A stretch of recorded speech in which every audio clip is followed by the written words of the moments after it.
You're listening to the Whole Hog Football Podcast, bringing you the latest news, position analysis, and more. Here's your hosts, Matt Jones and Scotty Bordelon.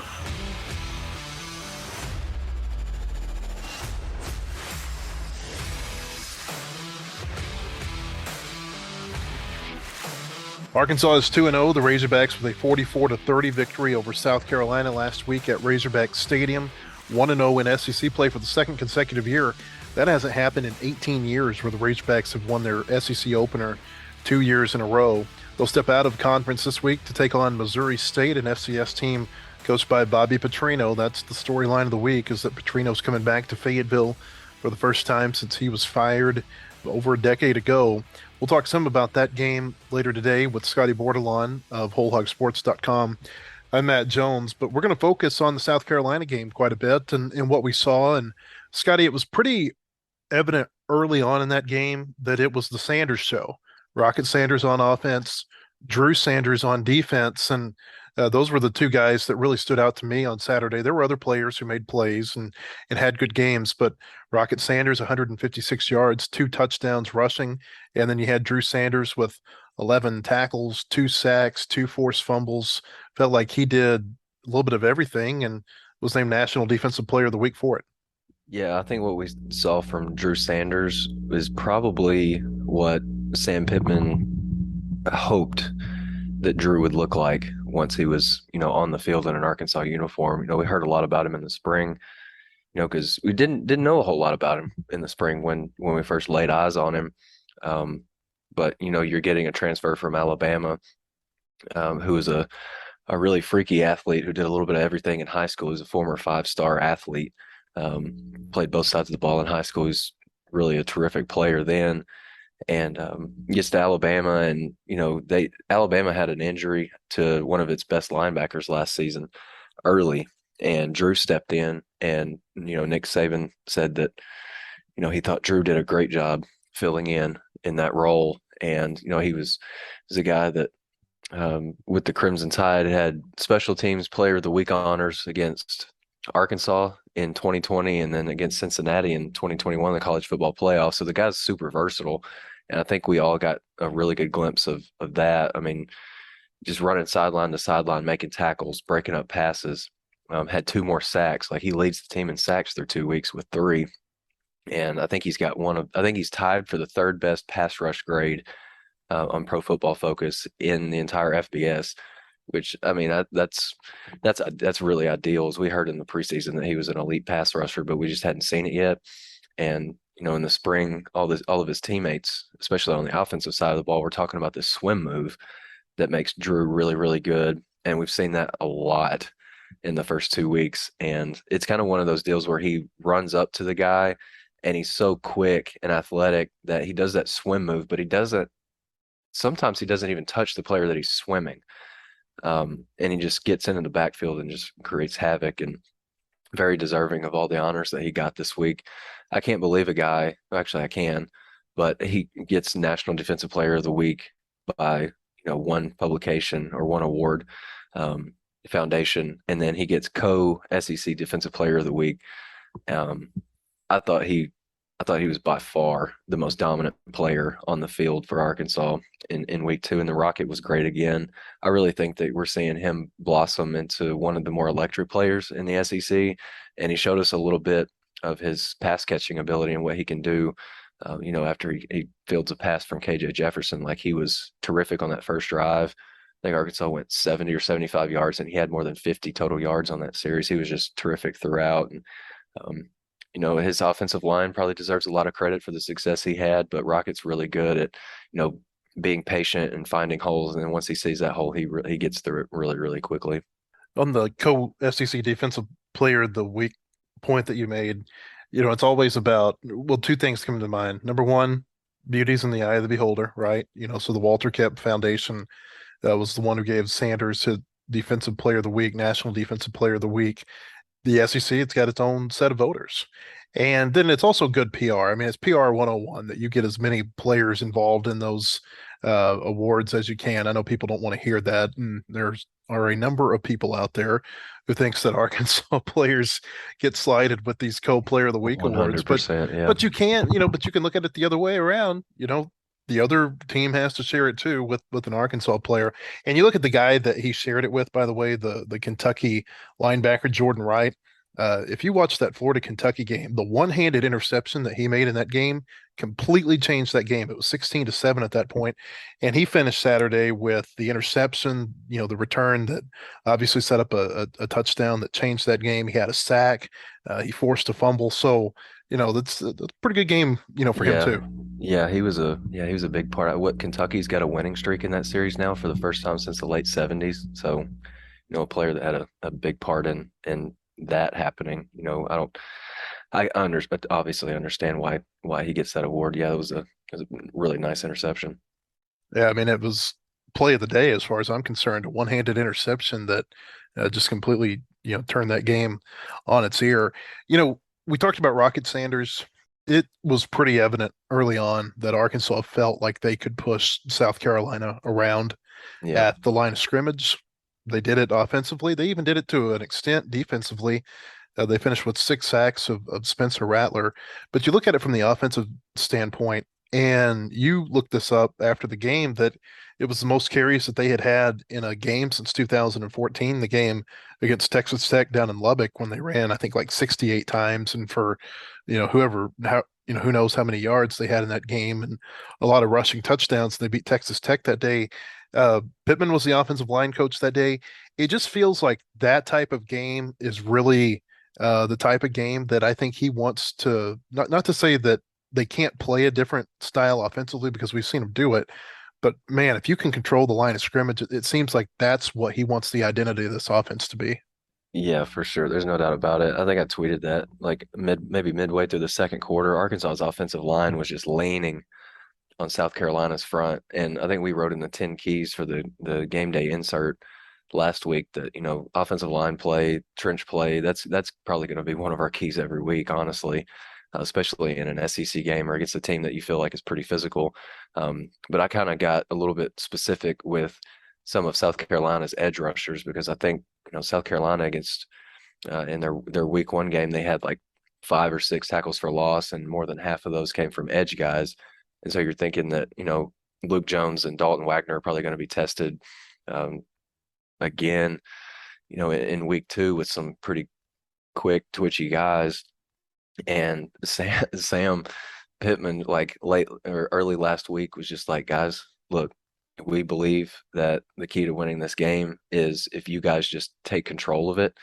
And I would have loved to have been a fly on the wall in that room to see his offensive lineman's reaction to him challenging them with that.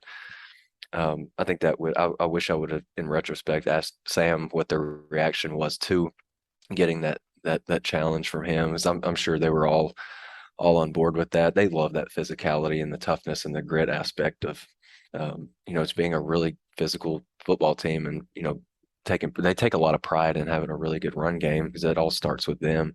But yeah, I think if a lot of times I'll go home during like holidays and stuff, and there's obviously a lot of excitement with Arkansas football, and some of my family members will ask me, what it's like covering Arkansas football now, maybe versus years in the past, or what it's like covering Sam. And I think from now on, at least right now, if somebody asks me that again soon, I'll probably just show them the first half tape from the South Carolina game, and like, this is what Sam Pittman and Arkansas football is. Like that was like as Sam Pittman of the first half, I think, as you're going to see. And they obviously want to replicate that every week, but that was a pretty special offensive line performance, I thought, for at least the first half. There were some obvious struggles in the second to get going, but when that game got close, they were able to put it away. I used the headline in our magazine this last week, bully ball, because that's really what it is. It's, Yeah. They know what you're going to do, what you're going to do, and it's up to them to stop you. Yeah, absolutely. And I mean, I went back and rewatched some of the game from Saturday this morning just to get some context on a story I'm writing. It just seemed like on, like every other carry, Arkansas was picking up a first down with its run game. And I think Sam just takes a lot of pride in just being able, like I said, to lean on those defensive linemen on the other side of the ball just because he trusts his guys so much. And I think the group that he has right now are that those guys are going to be really, I think maybe they're foundation pieces for I think what he wants that offensive line to become like on a yearly basis. He's got a really veteran group of guys that are tough and nasty, and um, they're veterans too. Like they've got over 100 combined starts between them, and got several captain worthy guys on that front too. Played a long time. It's just that was Sam Pittman football at its finest in that first half. What was interesting to me was all the short touchdown runs for Arkansas. And we talked Yeah, about I before think the there was three season. within 2 yards. I think it was four, actually. I Four, think there yeah. were four, yeah, because AJ Green, DeBinion, Jefferson, and Sanders all had either Hmm. a 1 or a 2 yard touchdown run. And we talked about, before the season and even last week that Dominic Johnson's their goal line guy, their short yardage guy, and he didn't play. There was the possibility that he might. He dressed out, didn't play. I guess that possibility exists, that he could be back for the Missouri State game this week, which it fits more in line with the return that they had with him or for him before the season started. Rocket, we know he's a physical guy. KJ Jefferson, we know he likes the physicality, likes to, take the hit. But Green and DeBinion, I guess we saw this with DeBinion a little bit week one, but they're facing bigger, stronger, more physical linemen from South Carolina. I thought they showed something in those short yardage situations. Yeah, they did, and I think Dubinion is I think somewhere in between. There's kind of a gap in the size between Rocket and AJ Green, but I think Dubinion is that in between back. Like he's really shifty. We saw that in week one, and that really stood out in the spring. I just didn't know how it was going to translate to a game like situation, but it obviously did. I think Dubinion's going to be a really, really good back, and he can make guys miss in a phone booth. And obviously, like you said, I think he's going to be a great goal line back option to have. Like maybe if you have another situation like, where Rocket had that long run where he got taken down inside the 5, you want to get a little bit of a bigger bodied back in there. Dominic Johnson's not available. I think Rashad Dubinian's a great option to have there. And so whether KJ keeps the ball or hands off to a running back, you got a pretty physical guy that's going to be, trying to get the ball across the goal line that can typically fall forward and pick up the yardage you need. Jefferson went 18 of 21 against South Carolina. Not a whole lot of yards. I think it was somewhere around 160 yards through a 23-yard touchdown pass to Warren Thompson at a pretty critical point in the game after a turnover. But they didn't really ask him to do a whole lot. It felt like it's the type of offense that we've seen from Briles, which is kind of this safe passing game. Not a whole lot of deep shots, but it's an effective passing game. And it felt like, I don't know, probably a half, maybe a third of his completions were on those little push passes. Hmm. Yeah, I think so. I think you're right. KJ completed, I think, his first 10 passes before one finally, didn't reach its mark. But several of those were, like you said, kind of those forward pitches to a guy like Jaden Hazelwood, who he took the pitch and ended up making a guy miss, stiff armed another one, and then threw another defensive back to the ground. It's quite a bit of that kind of stuff. But I think the thing that's standing out to me is the kind of just the way that Kendall knows his personnel right now. Like he knows that he has a bunch of guys that can definitely make plays when they get the ball in their hands, and I feel like he's used like an inordinate number of kind of unique sets and formations, kind of eye candy for the defense. Like Hazelwood lining up in the backfield next to KJ.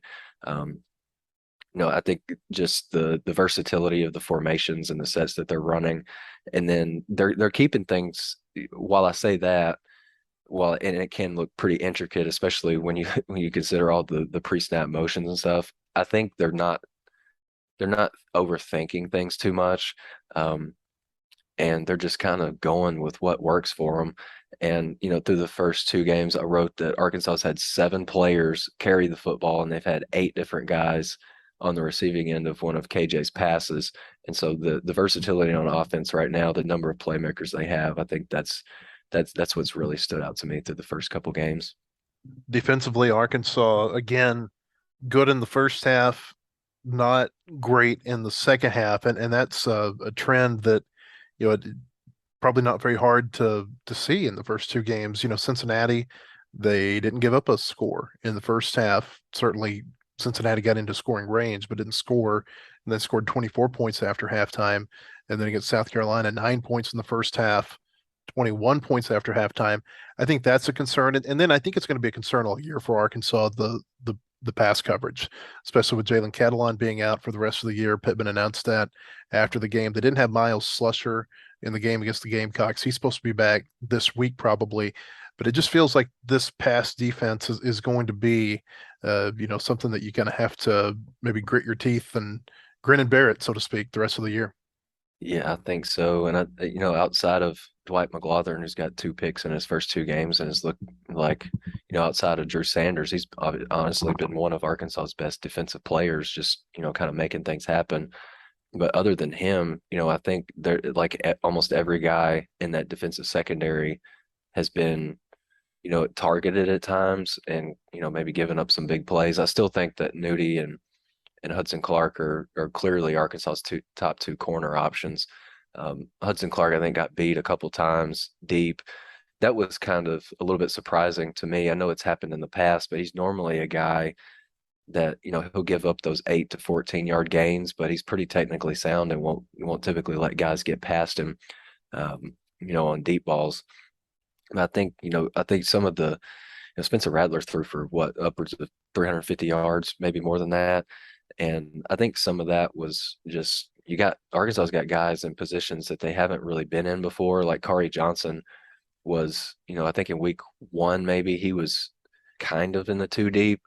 Might have been a third cornerback in week 1, and now he's getting a start because Miles Slusher is out and Jalen Catalon's out, and now you're counting on second and third team guys to kind of fill those roles, and it's a challenge when you've got a guy that like Spencer Rattler, who he might not be the most accurate guy in the world, but he's really not afraid to sling the ball around. So I think it's going to take some guys some time to kind of get acclimated. They're going to go through some growing pains, and maybe that's what we saw a little bit last week. Sam Pittman said before the season that he thought that they would be able to get some more coverage sacks this year. I don't know if that's necessarily going to be the case, just based on what we've seen the first 2 games at least, but it feels like they're getting more push up front and more rush from that front 7 than we thought they were going to. Sanders has got 3 sacks through 2 games. Dominic's got a couple of sacks. They're one of the top teams. I think they might be the top team in the SEC right now, top 5 nationally in sacks through 2 weeks. And it's not exactly against FCS and Group of 5 teams that they're doing this against. I know Cincinnati's a Group of 5 team, but they're not your typical Group of 5. Yeah, you're absolutely right. I think to your point, like I think their initial pass rush is maybe farther along than I expected it to be. I mean, and it's different guys doing it. I know Jashad Stewart, I think, had a half sack. Bumper Pools got one. I think that he had the first full sack of his career at a really, really opportune time against South Carolina. Drew Sanders got several. Terry Hampton's been making some plays in the backfield. I mean, I know that wasn't a sack, but that's that initial burst off the line that we're talking about. It's kind of goes hand in hand. I think just being able to beat your guy off the ball as soon as it's snapped, that's been pretty impressive. I think Landon Jackson, if he really flashed in week 1. I think against South Carolina, maybe didn't have as much success as he was maybe hoping he would. I think he got hit with a face or a hands to the face penalty. They'll get that cleaned up, I'm sure. But yeah, he's another guy that can give you some really good pass rush help. And Jordan Dominic's been great, right? Like I know he hasn't been super dominant, I wouldn't say, but he's come up with, I think in back-to-back weeks, he's got a fourth quarter sack that has, immediately led to points for Arkansas's offense. So I think right now Sam feels like the team's in a pretty good shape because I think they're playing pretty good complementary football. Special teams didn't stand out in a positive or a negative way against South Carolina. And I guess from the negative standpoint that it didn't stand out negatively, that is a positive based on all of the talk going into the game that, South Carolina has blocked more kicks than any other SEC team in the last couple of years. And this talk about Beamer ball. And, there weren't any breakdowns in special teams other than there might have been a kickoff return for South Carolina that went for a little bit longer than you wanted to see if you're Arkansas. But otherwise, they were clean in that phase. Yeah, didn't South Carolina recover an onside kick maybe late in that game? They did. Yeah, that's right. Yeah, so that was maybe something else that you got to look at a little bit closer, especially with your hands team. But on the other hand, too, like Bumper takes, He recovered 2 onside kicks too. So I mean, they were 2 yeah, for 3 in recovering them. yeah, for sure. Like he took that Sunday hop on one of the kicks and returned it, and now he's Arkansas's leader in kickoff return yards, that was probably my favorite thing that happened last week. And I asked Sam about that sequence after the game Saturday, and he said that Bumper was pretty funny. He came over and punched Sam in the gut and said, "Hands, baby." And that was a pretty fun moment. He was really happy for Bumper. He sees Bumper as a guy, even though he's a Texas kid, that kind of bleeds Arkansas in the same sense that maybe Grant Morgan and Hayden Henry did last year. So he's obviously really pumped to have him back. But yeah, special teams was pretty sound, I think, especially in like coverage and kickoff return and kick returns and that kind of thing. I know I'm sure Cam Little's kind of kicking himself about the field goal that he missed, but I think Cam Little is probably the least of Sam's worries right now with special teams. The Whole Hog Football Podcast is sponsored by Kendall King. Kendall King is a retail execution company based in Bentonville. For more than 30 years, they've helped leading brands deliver creative POP solutions to their retail partners. Design, displays, signage, kendallking.com. That's KENDALKING.com. WholeHogSports.com has the largest, most experienced staff of reporters covering sports in Arkansas. Football, basketball, baseball, recruiting, and more. You'll find it at WholeHogSports.com. The website includes up-to-minute news, daily commentaries, and award-winning photography from the staffs of Hogs Illustrated and the Democrat Gazette. For subscriptions, call 1-800-757-6277. That's 1-800-757-6277. Or visit us online today. WholeHogSports.com. Want more coverage of your home team? Download the Whole Hog Sports Video on Demand app. Check out the Fan Zone and get up-to-the-minute videos, podcasts, and features on football, basketball, baseball, recruiting, and more. Search for Whole Hog Sports on Apple TV, Roku, and Amazon Fire at home. And take it with you on the go by downloading it for your mobile device in your app store. The Whole Hog Sports Video on Demand app. Get it today. Welcome back to the Whole Hog Football Podcast.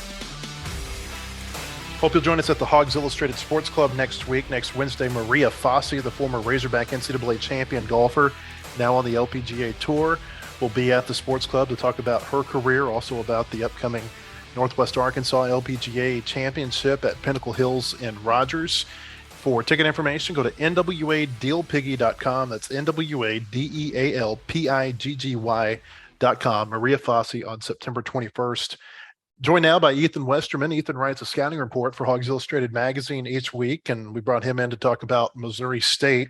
Ethan, Missouri State is your typical, Bobby Petrino team. It's a team that's going to put a really good offense, an elite offense, I guess, from an FCS perspective, but a really good offense that's going to potentially give Arkansas some problems. The thing with Petrino, whenever throughout his career, whether it be here in Fayetteville or the stints he's had at Louisville, the other places that he's been as an offensive coordinator, really one of the best coaches I think that there is in creating mismatches and finding holes on the field. And I think if you've watched Arkansas for the first 2 weeks, that gives you a little bit of concern for Saturday night. Yeah, and what he's done with this year's team is brought a lot of guys from Power 5 programs in, and they've really been doing well early on. So I actually read an interesting quote earlier today on an ESPN article from their quarterback, Jason Shelley. He said that Shelley gave their team the nickname the Bad News Bears because he says that everybody has a story here. Everybody has a struggle they went through that brought them to this point, even Coach Petrino, just kind of referencing that all of them have, kind of fallen from those Power 5 ranks, but now they've all landed up on his team there in Springfield. Yeah, they have quite a few weapons coming in from some bigger name schools.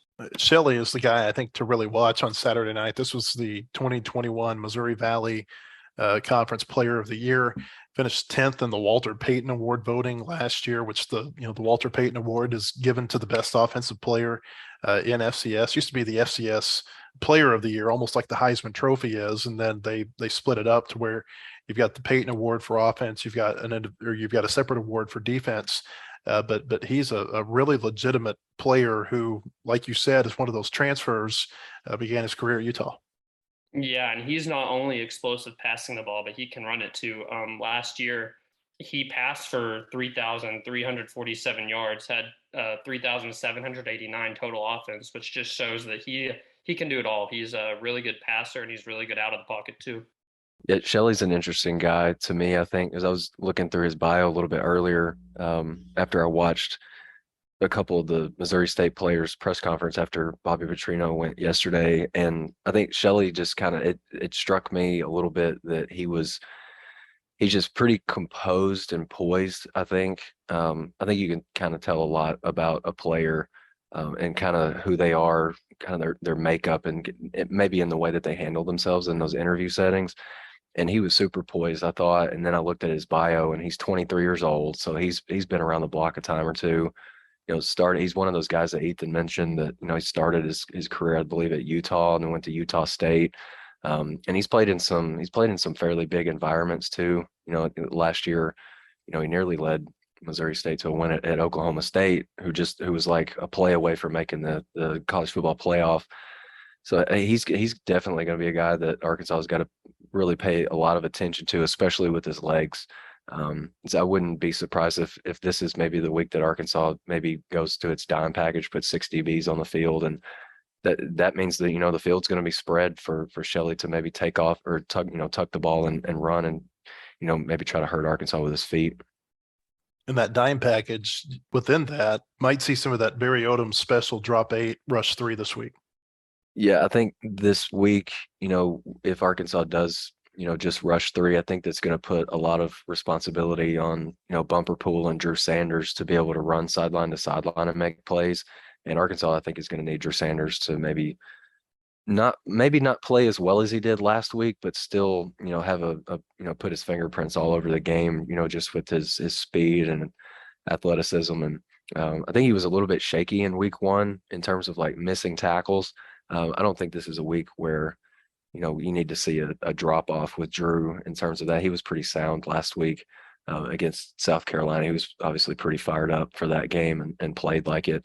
So I just think that the linebackers they're going to be tasked with a lot, just because there's going to be so much open space, I think, for Shelley to potentially take advantage of. So, Scotty, one thing that we were talking about earlier, and Ethan, you wrote about this too, to an extent, is the OU and OSU games last couple of years. And it's that Missouri State's not going to be intimidated, I think, when it comes to Fayetteville, because they've been in Norman, they've been in Stillwater. And say what you want about Big 12 ball, but both of those programs have put a lot of linemen into, professional football. And so I don't think the offensive line, the defensive line, the line of scrimmage is going to, I shouldn't say overwhelm, because it might overwhelm Missouri State, but I don't think it's going to intimidate these Missouri State players because of the environments that they played in the last couple of years. But then on top of that, you look at their roster and we've talked about Shelley coming in from Utah. Jordan Jones, a former Razorback, is on this roster now. He came in from Cincinnati most recently, of course, played for the Razorbacks. You've got guys in there from Mississippi State and Kansas State and Florida State, Boise State, a lot of big schools certainly that are represented on that roster. And so I don't know that I don't know that this is going to be a team that's intimidated. They might very well be out talented, and it wouldn't surprise me if they are, but I don't know that the intimidation level is going to be there like you might see with some other FCS teams. Yeah, I think that's true. And then, I was listening to those interviews with Missouri State players, and the guy that was sitting next to Shelley was his running back, Jacardier Wright. And he's going to be another one that's not intimidated by an atmosphere like Arkansas, I would have to imagine. I think he started his career in the Big 12, and so he's seen some of the unique environments like Iowa State. Like, you don't think Iowa State's probably not a game day atmosphere that you immediately think of that is pretty hostile and rowdy. But when Iowa State's really good, it can be crazy, because all there is to do in Iowa is drink Busch Light and then go watch Iowa State football, right? And so it can be pretty intimidating. And then Baylor, kind of along those same lines, probably without the beer drinking, but it can be a pretty hostile place when their team is good. And then he mentioned Texas too, as a place that he's played in before. So I don't think Razorback Stadium is going to be necessarily like a deer in the headlights moment for him. That could come, I think, but it would, if it does, it would probably be in the form of, he has a, less than ideal run in with Drew Sanders or Bumper Pool or somebody like that. Hey, trust me, they're throwing him back in Waco, Ethan. Yeah, so I watched their game against UCA. They opened the season down there in Conway, and Jacardia Wright didn't really have that good of a game. I think he had like a little north of 10 carries, like 30 something yards. But then against UT Martin this past week, he really had a nice game. He ran for 120 yards. I know I watched Coach Petrino's interview after that, and he had a lot of praise for Jacardia Wright in that game. So I think that he's definitely a player Arkansas has to look out for. He's got a lot of burst at the line of scrimmage, which, I just think that experience, playing at a high-level program probably has benefited him a lot now down in the FCS ranks. Yeah, he's kind of a big-bodied back too. Maybe he's like they got him on the roster at 6 foot 220, so a little bit low to the ground. So just another guy that Arkansas's got to make sure that they wrap up and eliminate big plays when they can. I alluded to this earlier that I feel like the Petrino angle this week is going to be overplayed to a certain extent. Obviously, it's noteworthy that you've got a former coach coming back to Arkansas. It's something that actually has happened quite a bit. So you wouldn't say that it's super rare, but it is pretty rare. I mean, Lou Holtz, Houston Nutt, Jack Crow for the game against Arkansas to begin the 2012 season. They're the most recent examples. You could go back to the 1930s. Francis Schmidt left Arkansas for TCU and brought TCU back for some conference, or brought him back for one conference game. They played 3 conference games against the Razorbacks while he was coaching in Fort Worth. I don't know that this really means a whole lot to the players, the Petrino stuff. I mean, you got the kids that are from Arkansas who, I guess the oldest ones would have been maybe 11, 12 years old when this happened, with Petrino being fired in 2012. But I feel like obviously it's going to be a big deal to the crowd. It's a little bit different though than like say the Texas game last year where you've got all these Texas kids on the roster, but they probably have a little bit of a chip on their shoulder because they're playing Texas. They weren't recruited by Texas. And I'm just talking about this from an overall, atmosphere standpoint, because there is going to be some hostility in the crowd, I'm sure, with Petrino coming back. But it feels to me like all of that stuff with Petrino coming back is overblown, with one exception, and it's the fact that he's just such a good offensive schemer. And it feels like Missouri State probably isn't going to be able to slow Arkansas down a whole lot offensively. This is a game where I've seen something this week, I think, where Arkansas is like a 39-point favorite. I certainly think that's a pretty high point spread, but I feel like Arkansas is going to put up its points. It's going to come down to whether or not Arkansas can stop this Petrino offense. Yeah, I agree. I think that the Petrino offense, I mean, just like Arkansas fans can remember, it's just super explosive. They get a lot of chunk plays on offense. They got a really good wide receiver in Ty Scott, who is definitely going to challenge the secondary some. So, yeah, I think that point spread's a little bit high just because of the fact that I think the defense, I mean, to cover that spread, I mean, the offense would have to put up a crazy amount of numbers, I think, because I don't expect Missouri State to just not score any points or anything. I'm not sure that this game means a single thing to Arkansas's players. Like, they obviously have no attachment to Bobby. And, Missouri State's players, the two that spoke on Monday, were like, it's just another game for them too. I think honestly it does mean something to them because their coaches, kind of the biggest story of the weekend in terms of this game. But I just think I don't think it'll be close. I think my prediction was like something along the lines of 49-17. I think Missouri State might score some points, but I think Arkansas is going to be able to essentially do whatever it wants on offense, especially in the run game. I just like if Arkansas overmatched South Carolina's defensive line, just imagine what they're going to do, what they could do potentially to Missouri State's front. I honestly think they'll be able to maybe name their rushing total.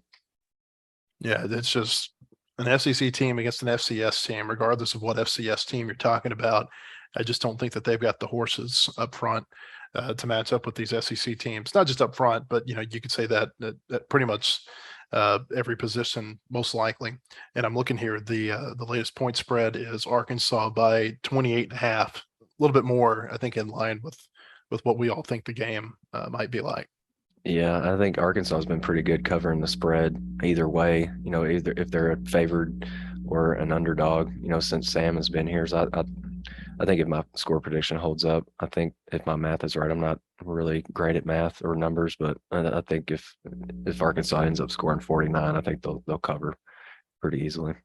One more before we get out of here. Arkansas going to get Miles Slusher back most likely this week. Scotty, we mentioned earlier that Dominic Johnson could potentially be back. What do you think that their additions do to this team?